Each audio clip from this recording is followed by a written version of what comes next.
Hi and welcome to this multi-part video series called Phone Right. My name is David Anthony. Now, if this is your first time here, welcome, and do consider subscribing because this channel is all about helping you go further and faster in business and in life. So let's get started. Picture this scene. I've decided to employ you. I'm your boss, and I explain to you that the telephone plays a major part in our business. This is your first day, and I've decided to let you handle all of the phone calls that come in. So far, so good. But I'm going to treat you a little differently than most bosses. I don't just sit you down alongside a phone and say, "Go for it." I take you aside and explain that our company has performance standards for the way we deal with existing and potential customers. Those standards apply particularly to the phone.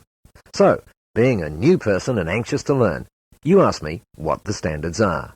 And because we have them, I can, of course, give them to you. And that's exactly what we're going to do. But just observe this, if you will. In most companies, there are no standards. Well, maybe there's one, and it goes like this. Turn up. So the scenario we just painted is not how the world of business is in general, but it's the way the business world should be. I'm sure you agree. So let's go to work on the standards. And to do that, listen to these two excerpts from calls. As you listen, decide what you think is the major difference between them. And when you've got the answer, you'll have discovered what standard number one is. ABC Company. ABC Company. Now, just to help you out, listen in again. ABC Company. ABC Company. Well, the difference is pretty obvious, isn't it? Although the person in those examples is, in fact, answering the phone quite incorrectly, at least in one of the examples, you did hear a smile. And that's partly what our performance standard number one is all about. Here it is, and make certain you note it down. Smile to the point of a grin before you pick up your phone. Now, that does seem pretty simple, and indeed it is, but it's amazing how many times people forget that basic standard. Our studies indicate that only 12 times out of 100 do you actually hear the smile on the phone. So it's something that we have to work at constantly. And you'll notice that the standard says smile before you answer the call. And that is important. You see, we know something about smiling, don't we? There's a universal law called the law of psychological reciprocity that explains what happens. In simple terms, the law of psychological reciprocity says this: you get what you give. So when that person on the other end of the phone hears your smile, they might just smile back quite automatically.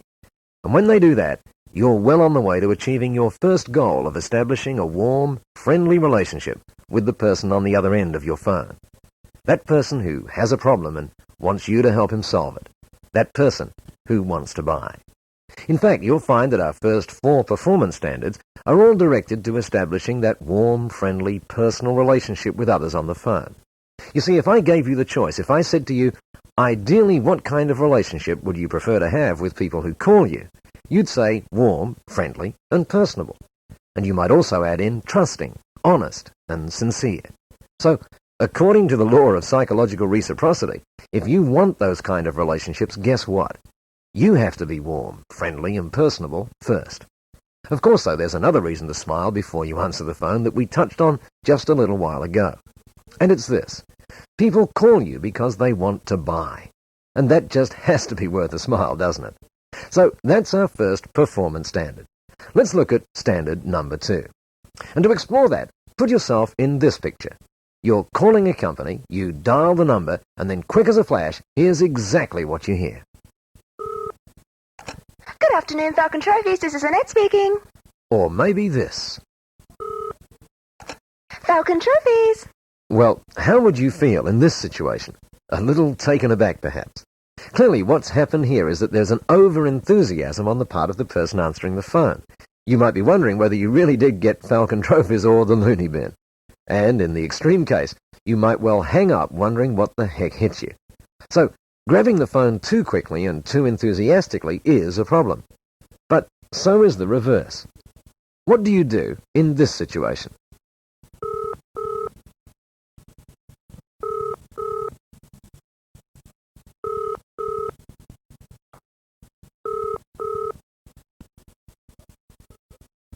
Well, If it went on much longer, you'd hang up, of course. And you ring someone else because this is, whether we like it or not, a competitive world. You do that not because of that company's product, not because of the quality of their goods, not because of their prices, but simply because their phone didn't answer. So we're beginning to see that it's even important to have a standard for the time we take to answer the call. If half a beep is too quick and 10 beeps is too long, what is the optimum time? Well, it's given by standard number 2. Here it is. Answer the call on the third ring. Now, it doesn't say after the third ring, it says on the third ring. The rings are, of course, meant only to be a guideline, so that the standard actually means answer that call after 4 or 5 seconds. The key question is, why do we have that inbuilt delay? Why not grab it right away? Well, that has to do with performance standard number 1. Now, you'll recall that said, smile to the point of a grin before we pick up the phone. Now, most of us are genuinely busy when that phone call comes in. We're not just sitting at our desk twiddling our thumbs saying, I wish someone would call me. So most of us need that short time to switch off what we're doing and to switch on to the fact that there's someone on the phone. And that someone is calling because they have a problem that they believe we can solve. That someone who may just want to buy.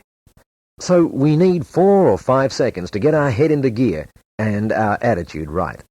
Picking up the phone on that third ring gives you that time. It gives you time to settle, if you will. And of course, it also gives the caller time to settle too, so you both start off the call on a reasonably even basis. Now, both of our first 2 performance standards are very straightforward. They are very simple. And what's really interesting is this. They have an interesting effect on your office when you start to apply them on every call. Just to illustrate that, imagine that I do, in fact, work with you. I'm sitting in your office and we're having a really serious, non-smiling discussion about something or other. And as a result, our faces are both pulled and drawn. This is really serious stuff. And then the phone rings. Now, when we're applying the standard, here's what we do. We stop talking, we count to 3, and as we reach the 2, our smile starts to come. And then we pick up the phone like this. Good morning, this is Paul Dunn. Now, that's one heck of a lot better than this. Paul Dunn. That 4 or 5 second pause lets me get my act together to remember not to carry any bad transaction over to the next call. Perhaps to put that another way, if you're having a heck of a day, as in a heck of a bad day, pray that someone rings you. You'll be forced to smile, and maybe the day might just start getting a little better for you as a direct result. Sound pie in the sky? Well, maybe it does right now, but I can't begin to tell you of the number of organizations who've listened to this program who tell me about an interesting side benefit in their organization. The attitudes around here have lifted remarkably, they say. And little wonder, people are simply smiling more. So that's our first 2 performance standards. Let's take a close look at standard number 3. We've smiled to the point of a grin, we've picked up our phone on the third ring, and now we've got to say something. Let's listen for some clues. Here's an example.